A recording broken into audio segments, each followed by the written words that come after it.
തന്ത്രങ്ങൾ പലതും പയറ്റുന്നു. പക്ഷേ ഒന്നും ഫലം കണ്ടില്ല. ഒടുവിൽ അർദ്ധരാത്രി ബിൽക്കിസ് ബാനു കേസിലെ 11 പ്രതികൾക്കും കീഴടങ്ങേണ്ടി വന്നു. ഇന്നലെ രാത്രി 11:45 11 പ്രതികളും ഗോദ്ര ജയിലിൽ കീഴടങ്ങി. കഴിഞ്ഞ 8-നാണ് 2 ആഴ്ചത്തേക്കുള്ളിൽ പ്രതികൾ കീഴടങ്ങണമെന്ന് സുപ്രീം കോടതി വിധിച്ചത്. 2 വാഹനങ്ങളിലാണ് 11 പ്രതികളും കീഴടങ്ങാനായി എത്തിയത്. കീഴടങ്ങാൻ കൂടുതൽ സമയം ആവശ്യപ്പെട്ട് കുറ്റവാളികൾ വെള്ളിയാഴ്ച സുപ്രീം കോടതിയെ സമീപിച്ചിരുന്നു. എന്നാൽ ഞായറാഴ്ചയ്ക്കകം കീഴടങ്ങണമെന്ന് ആവർത്തിച്ച സുപ്രീം കോടതി പ്രതികളുടെ ഹർജികൾ തള്ളുകയായിരുന്നു.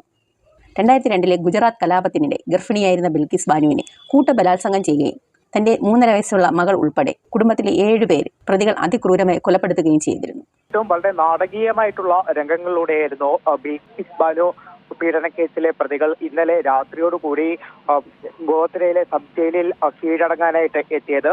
നേരത്തെ തന്നെ സുപ്രീം കോടതി ഈ പ്രതികളെ വെറുതെ വിട്ട ഗുജറാത്ത് സർക്കാരിന്റെ തീരുമാനം ഉത്തരവ് റദ്ദാക്കുകയും പ്രതികൾ എത്രയും പെട്ടെന്ന് കീഴടങ്ങണമെന്ന നിർദ്ദേശം നൽകിയിരുന്നു. ഇന്നലെയാണ് പ്രതികൾക്ക് കീഴടങ്ങാനുള്ള സമയം അവസാനിച്ചിരുന്നത്.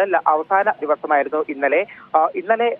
രാത്രി 11:45 അതായത് സുപ്രീം കോടതി അനുവദിച്ച സമയം തീരാൻ നിമിഷങ്ങൾ മാത്രം ബാക്കി നിൽക്കെയായിരുന്നു ഈ പ്രതികൾ ഗോദ്രയിലെ സബ് ജയിലിൽ എത്തി കീഴടങ്ങിയത്.